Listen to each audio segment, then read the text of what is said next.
Tetapi menghormati pemerintah tidak berarti bahwa kita harus kehilangan suara hati. Menjadi warga negara yang baik bukan berarti selalu diam. Kita dapat mencintai bangsa sekaligus berani mengkritik ketika terjadi ketidakadilan di tengah-tengah bangsa ini. Orang itu paling takut bersuara. Benar kan? Cincai laporan biarin aja. Galakan kita kan cinta damai, kan? Galakan kita berani mengkritik pemerintah. Kalau boleh janganlah. Cincailah, buat damailah, bisukan pandangan kita supaya hidup damai. Kadang-kadang mungkin itu seringkali kita lakukan dalam kehidupan kita. Ketika ketidakadilan sering terjadi di tengah-tengah bangsa ini, kita semua diam.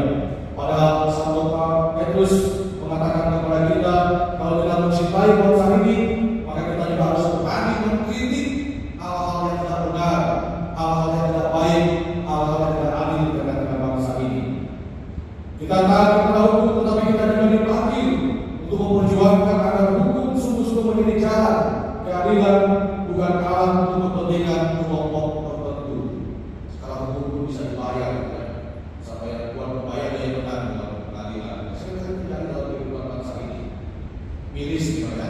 Tapi itu yang terjadi. Kita hanya bisa berdoa dan kita juga harus berusaha dalam mengkritik, mengatakan kebenaran seperti oleh Sobat bisa katakan bela dibekal kepalanya untuk menyuarakan keadilan dan kebenaran di tengah-tengah kehidupan masyarakat saat ini. Saudara yang terkasih, di hari ini menjadi sangat menarik kita mendengar bersama ketika Yesus ditanya tentang kewajiban membayar pajak kepada kaisar. Ia menjawab, berikanlah kepada kaisar apa yang wajib memberikan kepada kaisar, dan kepada Allah apa yang wajib memberikan kepada Allah. Melalui kata-kata Yesus sedang mengingatkan kita bahwa ada kewajiban kita sebagai warga negara, tetapi ada pula kewajiban kita kepada Allah yang tidak boleh kita lupakan. Masih kan kata-kata Monsignor Sigurd Prabowo, apa dikatakan?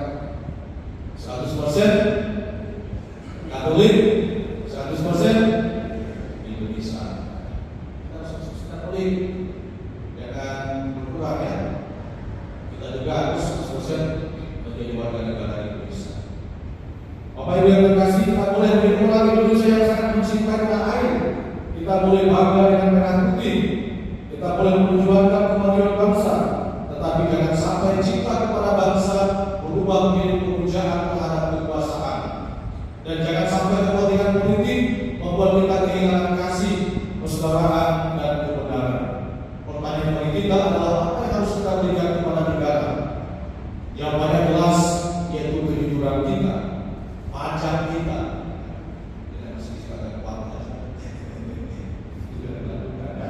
Ketaatan kita pada hukum, kerja keras kita, kepedulian kita pada lingkungan, dan terutama kesediaan kita membangun persatuan.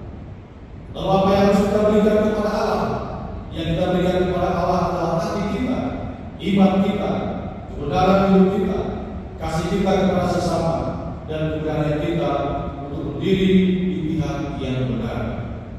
Tetapi yang terkasih, situasi di Indonesia saat ini mengajak kita bertanya lebih dalam lagi.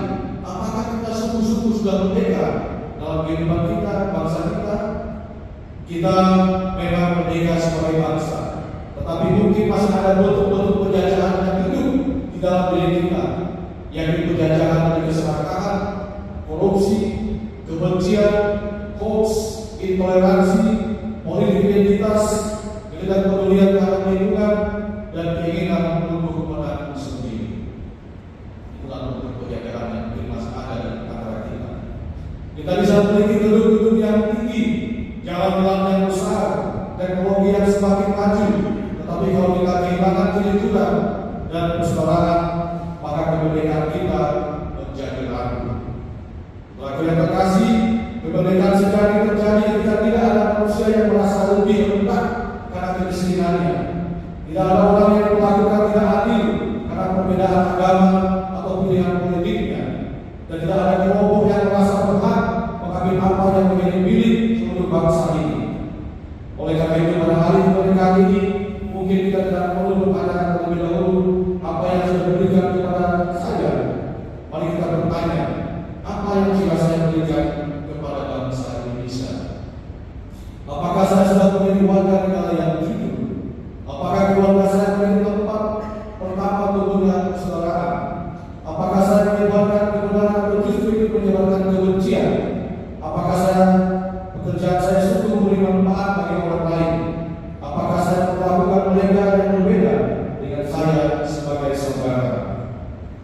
Saudara yang terkasih, Indonesia tidak hanya dibangun di gedung parlemen, kantor pemerintah atau istana. Indonesia dibangun di rumah kita, di sekolah, di tempat kerja kita, di gereja, di lingkungan RT RW, di pasar, dan di dalam hati setiap warga negara. Maka saudara yang terkasih, marilah kita merayakan kemerdekaan ini bukan hanya dengan mengibarkan bendera merah putih di luar diri kita, tetapi juga dengan mengibarkan nilai-nilai kemerdekaan di dalam hati kita, yaitu kejujuran, nilai keadilan, nilai persaudaraan, toleransi, gotong royong, dan kasih. Semoga para pemimpin bangsa kita diberi kesesataan untuk menggunakan kekuasaan sebagai sebuah pelayanan. Semoga kita sebagai umat Kristiani menjadi warga yang baik, taat tapi tidak kehilangan suara hati, kritis tetapi tidak membenci atau mencela orang lain, berbeda tetapi tetap bersaudara. Dan semoga Indonesia selalu menjadi rumah kita bersama, bukan hanya Indonesia yang maju, tetapi Indonesia yang adil, bukan hanya Indonesia yang kuat, tetapi Indonesia yang berbelas kasih, bukan hanya Indonesia yang merdeka dari penjajah, tetapi Indonesia yang semakin merdeka dari korupsi, kebencian, keserakahan, dan ketidakadilan. Mari kita persembahkan dalam misa Indonesia kepada Tuhan dalam doa kita. Kita berdoa, Tuhan berkatilah Indonesia, berkatilah para pemimpin dan seluruh rakyatnya. Ajarlah kami menggunakan kemerdekaan dengan penuh tanggung jawab. Jadikanlah kami pembawa damai, pencinta keadilan, dan membangun persaudaraan. Semoga merah putih bukan hanya berkibar dalam langit Indonesia, tetapi semangat persatuan dan kasih sungguh hidup dalam hati setiap anak bangsa ini. Dirgahayu Indonesia tempat bersatu, merdeka dalam persaudaraan, merdeka dalam keadilan, merdeka dalam kasih Tuhan. Semoga demikian. Amin.